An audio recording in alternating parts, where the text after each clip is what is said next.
y ahora vamos a hablar con una persona que hace rato que queremos hablar, Verónica Aspiros Cleñán, que es mapuche, politóloga, miembro del tejido de profesionales indígenas en Argentina y en la comunidad Epulafken de los Toldos. Le damos la bienvenida. Hola Verónica, ¿cómo estás? Claudio Bevilacqua te saluda. Gracias por acudir al llamado del Paso Cambiado. Mari, a todos los radioescuchas del Paso Cambiado. Bueno, muchas gracias por atendernos. Verónica, queremos saber, estamos inquietos por muchas razones. La comunidad mapuche o el pueblo mapuche viene siendo en estos tiempos, si se quiere, muy castigado por un sector del gobierno, pero también por parte de la sociedad, ¿no? Que no se banca esto de que la tierra estaba de antes, de que pareciera que la propiedad privada es de quien la puede comprar, pero claro, antes la tierra no existía, pareciera que los que la compran la inventaron. ¿Cómo ves todo este tema que está pasando tu pueblo y condiciones generales? Como para entrar un poquito en ámbito y después extendernos un poquito más hacia otros lugares. Bueno, el conflicto en torno al régimen de la propiedad de la tierra no es un conflicto nuevo, es un conflicto que va teniendo sus picos, que vuelve, baja intensidad, vuelve, depende, digamos, del contexto político, sobre todo, digamos, qué sector gobierna a nivel nacional y qué sector generalmente gobierna en las provincias, que es lo que más dificulta el ejercicio de los derechos políticos de los pueblos originarios. Claro. Específicamente la afrenta contra el pueblo mapuche inicia, digamos, con la política macrista y tiene su punto de cristalización, digamos, en la desaparición de Santiago Maldonado, en la represión a las que Pulov Kusamen. Sí. Y después, a partir de eso, digamos, entró en una escalada, por un lado, digamos, una gran desinformación del gobierno macrista sobre cómo entender este sujeto político que es el pueblo mapuche, y el gobierno actual tampoco, digamos, se ha ocupado, si bien en el inicio intentó generar un espacio de diálogo, de entendimiento, para una mesa de resolución de conflictos con el pueblo mapuche, no fue sistemática, no se sostuvo, no hubo digamos, actas de acuerdo en esos 2 o 3 veces que se encontraron entre las partes. Así que, igual de todas maneras, digamos, lo que aparece como emergente, que es la Mapu y el encarcelamiento de las mujeres mapuches, podría pasar en cualquier provincia, de las 7 provincias donde está el pueblo mapuche, porque en todas las provincias nosotros tenemos conflictos territoriales. La gran diferencia creo que es el signo político de la provincia de Río Negro, que difiere del gobierno nacional y que ha elegido, digamos, como el pueblo mapuche como el pago, ¿cómo se dice? El pago a servirse, ¿no? Digamos, ha quedado en el medio de una disputa que tiene otro alcance. Claro, claro. Sí, mucho se habla de que el pueblo mapuche no es argentino, ¿no? De que vienen acá a usurpar tierras y demás. Se habla en los grandes medios de comunicación que son los que quieren denostar, digamos. Nosotros estamos, por otro lado, no lo Sí. entendemos así. Pero Bueno, ¿cómo se refieren ustedes, cómo toman ustedes si se quiere, este guante que tira la derecha, como el gobierno de un macrista, o este mismo, ¿no? Y que en los grandes medios de comunicación salen esas cosas. La sociedad lo toma también. bueno, sí, hay una gran falencia en el control del tratamiento de los medios de comunicación respecto a las temáticas de los pueblos originarios, no solamente del pueblo mapuche, sino también de otros pueblos originarios Claro. donde se han referido que casi no son humanos o con estereotipos de que son sucios y no se bañan, Sí, declaraciones, sí, por ejemplo, de dirigentes en Formosa o en Chaco sí. referidas a eso. Lo que llama la atención es que la Defensoría del Público no tenga hasta el momento primero, digamos, la capacidad de sancionar al medio que, digamos, levante este tipo de discursos o relatos. Y por el otro lado, ya van 2 años, digamos, y medio de la gestión, casi 3, y tampoco han elaborado un protocolo de tratamiento de los temas de pueblos originarios como una guía a los comunicadores o a los periodistas, digamos, que tratan estos medios. O sea, por un lado hay un vacío del lado de la estructura del Estado que no genera, digamos, un lineamiento, una guía sobre cómo hacer el tratamiento. Y por el otro lado, digamos, hay también, a partir de la no ejecución, digamos, de políticas de apoyo o financiamiento a la construcción de contenidos de los medios de comunicación mapuche o indígenas, también hay un vacío en el cual no se construye discurso, relato, y se disputa el sentido fundamentalista, racista, xenófoba, patriarcal. Quiero decir, digamos, que si bien hay, digamos, un sector, digamos, de la derecha que, digamos, elabora este tipo de relatos, del otro lado no hay una reacción en términos de alianza de sectores populares. Claro. Que se ubican en espacios del aparato estatal o de la sociedad civil que, digamos, confronten o que contraargumenten a ese relato, digamos, bien decimonónico. Claro. ¿Vos creés, como por lo menos lo puedo pensar yo, como parte de la sociedad o como periodista, digamos, que hay hay como una cuestión especial con el pueblo mapuche, pero porque tiene que ver también con la rebelión, ¿no? Yo lo pienso de esta manera, y vos corregime si no es correcto. Digo, el pueblo mapuche se rebela, intenta recuperar sus tierras, como por ahí otros pueblos lo hacen de otra forma, no tan llamativa, ¿no? Digamos, ¿vos crees que hay una forma de aleccionarlos? ¿Hay una idea de aleccionarlo de parte del gobierno, de las fuerzas federales o de los que tienen el poder, digamos? Bueno, eso se está mostrando desde 2017, digamos, el intento de disciplinar, digamos, al pueblo mapuche. La diferencia, creo que con el resto de los otros pueblos que también tienen sus conflictos y sus recuperaciones territoriales, es el grado de politización. El pueblo mapuche es un pueblo politizado desde hace mucho tiempo. Es un pueblo, digamos, que ha podido reflexionar sobre el genocidio sufrido, que además se ha formado no solamente con el conocimiento ancestral, sino que a partir del 92 reemerge, digamos, el proceso de remapuchización en Argentina, producto de esta celebración de los 500 años o del repudio, digamos, del contrafestejo. Por lo tanto, la gran diferencia quizás no es en el método, la diferencia es en el que es un sujeto político que se sabe a sí mismo sujeto político y por lo tanto disputa poder. Claro, sí. ¿Hola?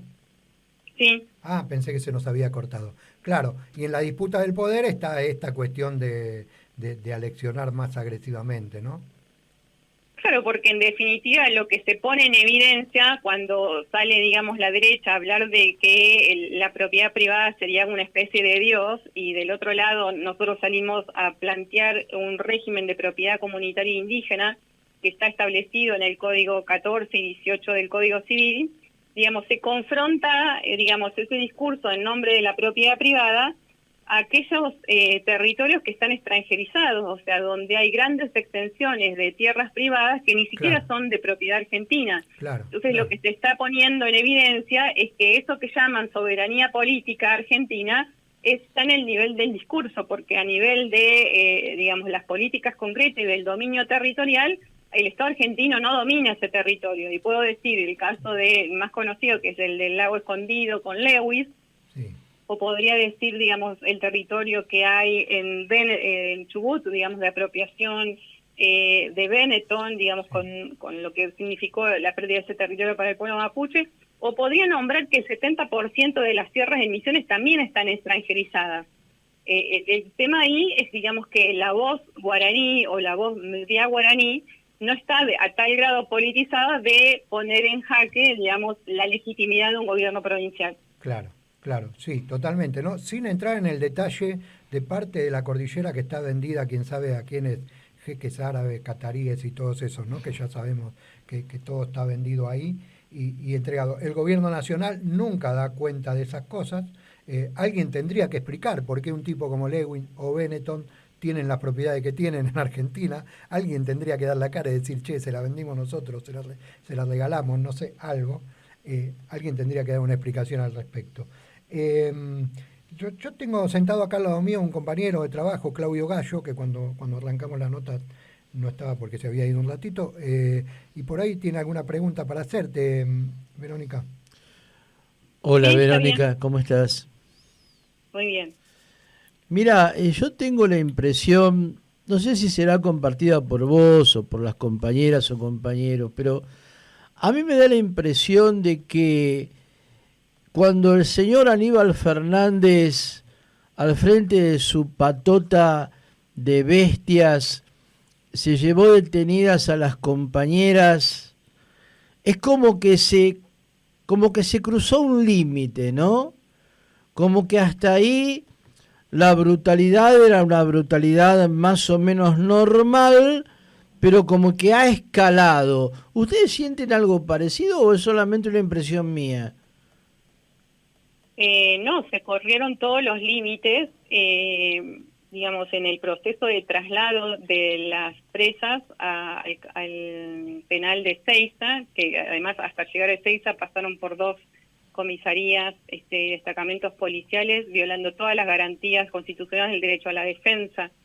Pero esto es, digamos, así como hay un clima de violencia política, así como existió el atentado a Cristina, y se pasó también un límite de, digamos, del respeto a los acuerdos de la disputa política en términos democráticos, y se acudió a un hecho de violencia política con el atentado. De la misma manera se recurre, digamos, a resolver un conflicto territorial a partir del uso del monopolio de la fuerza de un comando unificado. El comando unificado, digamos, que se creó a partir de esta resolución 637 del Ministerio de Seguridad, es una concesión del gobierno nacional a los pedidos del gobierno provincial. Y entonces ahí, digamos, uno se pregunta, digamos, qué es lo que están salvando en ese acuerdo, digamos, entre provincia y nación para elegir, digamos, a una comunidad en Bariloche para disciplinar y para, digamos, restringirle su derecho a reproducir su modo de vida tal cual lo eligieron, digamos, esa comunidad. O sea, había muchas maneras de resolver el conflicto, y de hecho lo que estaba en disputa eran 27 hectáreas, no era 5.000 hectáreas, no era 1 millón de hectáreas, eran 27 hectáreas. Por lo tanto, digamos, la incapacidad del Ministerio de Seguridad y la incapacidad también del Gobierno Nacional de identificar que hay un organismo, una autoridad de aplicación, que es el INAI, que hasta ahora está acéfalo porque no sale el nombramiento del nuevo presidente, digamos, estábamos atravesando un conflicto interétnico entre el pueblo mapuche y el aparato estatal, y la autoridad de aplicación del Estado estaba acéfala. Está acéfala aún hoy. O sea, hoy es 29 de noviembre. Sí. Y hace más de 3 o 4 meses, digamos, que está acéfala. Quiere decir que no hay un interés en generar una política para pueblos indígenas que genere no solo legitimidad de gobierno, sino una resolución estructural al problema que tenemos como pueblos preexistentes al Estado. Ahora, a mí me da la impresión de que más allá de las 27 hectáreas que vos nombrás, que no son nada territorialmente, existe algo así como las ganas de borrar la historia de una parte importante de América Latina, ¿no? Porque yo creo que la comunidad mapuche, más allá del conflicto en sí, lo que hace es recordarnos permanentemente de dónde venimos, ¿no?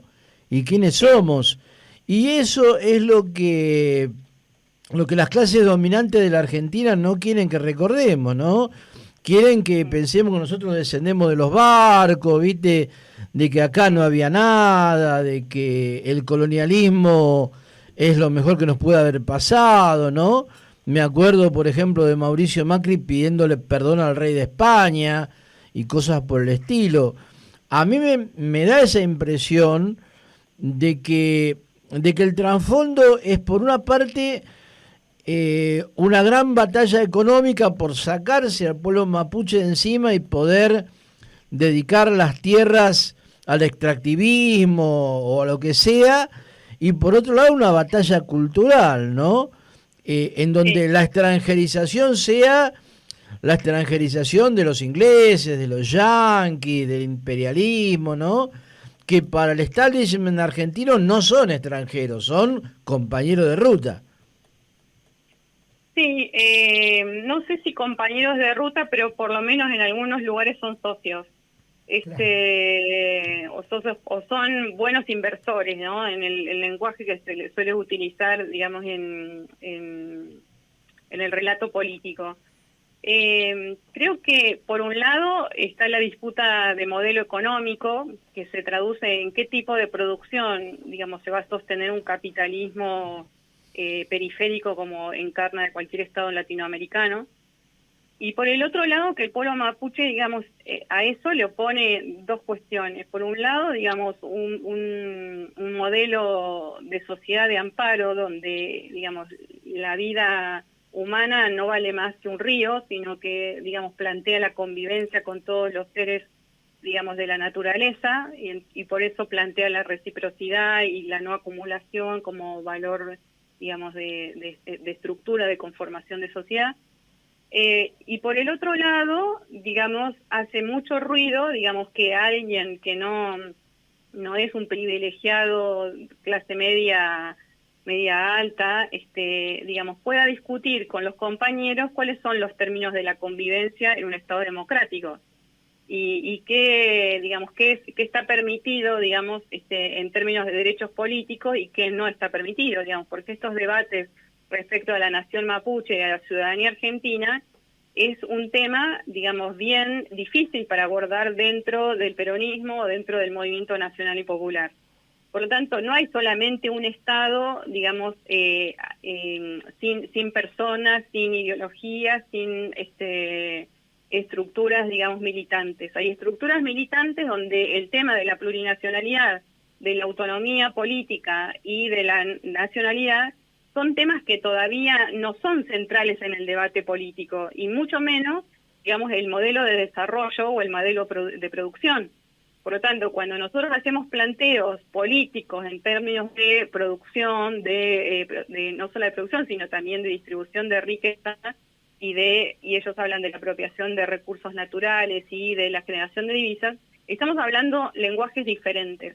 Entonces, hasta tanto, digamos, el movimiento nacional popular, que yo lo ubico dentro del peronismo o los feminismos, no tome, digamos, esta centralidad del debate de modelo de sociedad, de modelo productivo, modelo económico, vamos a estar, digamos, discutiendo las consecuencias de no haber discutido, digamos, qué tipo de país o qué tipo de modelo de sociedad y política y económico queremos para Argentina.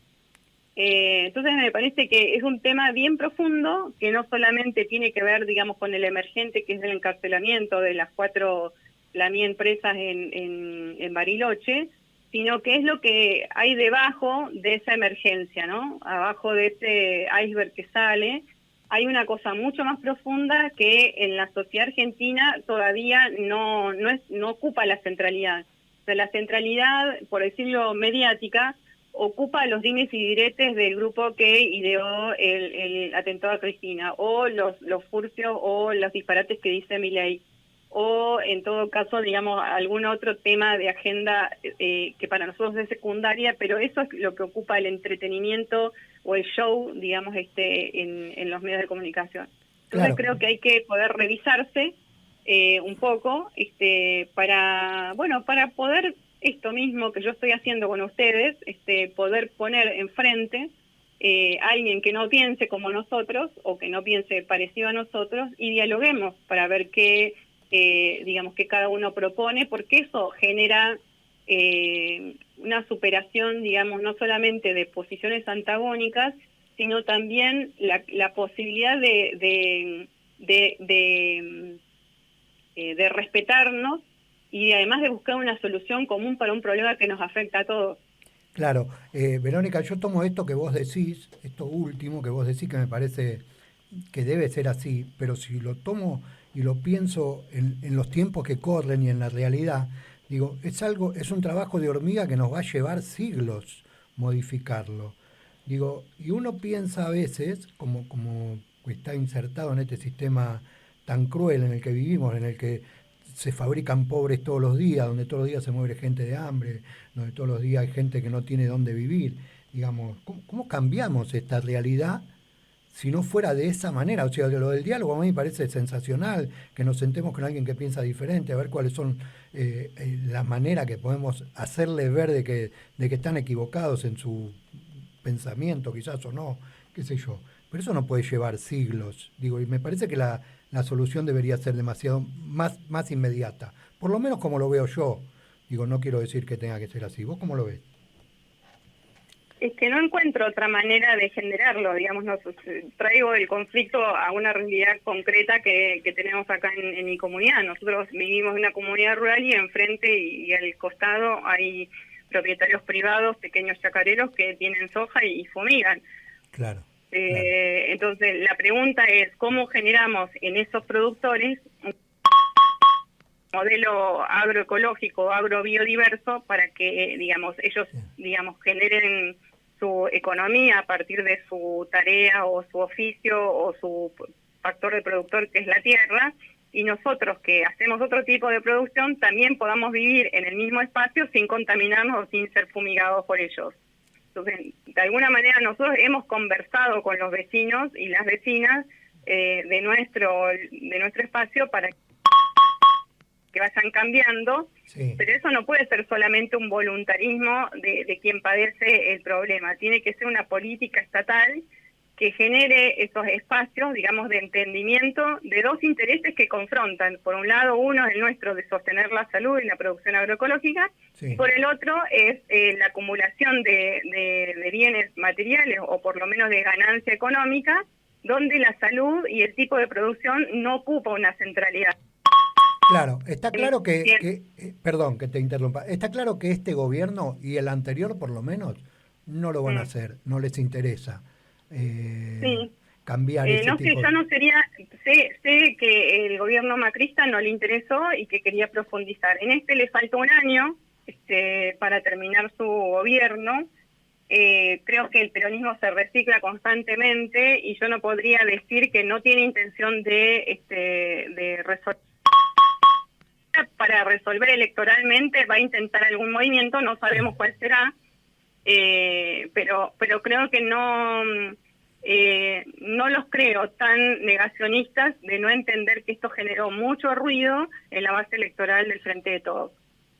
Bueno, sí, está bien, son maneras de verlos, ¿no? Yo creo que de mi manera de verlo y de ver cómo la sociedad debe acomodarse y en pos de todos, no me parece que venga de la mano de un gobierno así como este. Pero no discuto por ahí, ojalá, porque lo que queremos es que sea todo distinto. Eh, para terminar, Verónica, primero agradecerte estos minutos que nos diste y darte los minutos que queden de la nota para lo que vos quieras contar, que nosotros no te hayamos preguntado y que creas que es necesario saber de tu comunidad o de lo que vos quieras aprovechar estos minutos para contarle a la gente.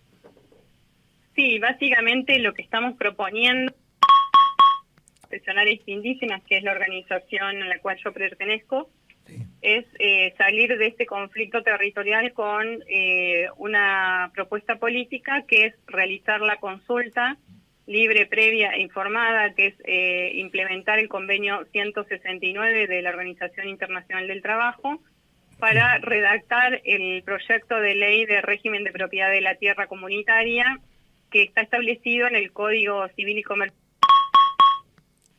a lo cual nosotros lo propusimos con una metodología propia de 3 etapas. La primera, digamos, hacer este proceso de consulta a las mujeres indígenas por comunidades lingüísticas. Sí. Una segunda etapa, que se consulte a los varones por comunidad y pueblo originario.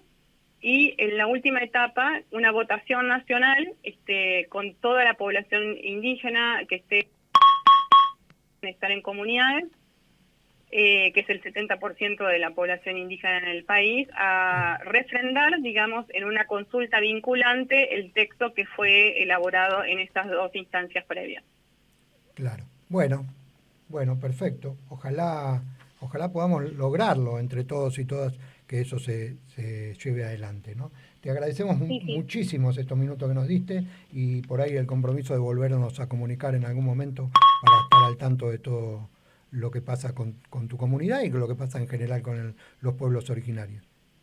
Okay. Bueno, muchas gracias. No, muchas gracias a vos. Estuvimos hablando con Verónica Aspiros Cleñán, mapuche, politóloga, miembro del tejido de profesionales indígenas en Argentina y en la comunidad Epulafquen de los Toldos.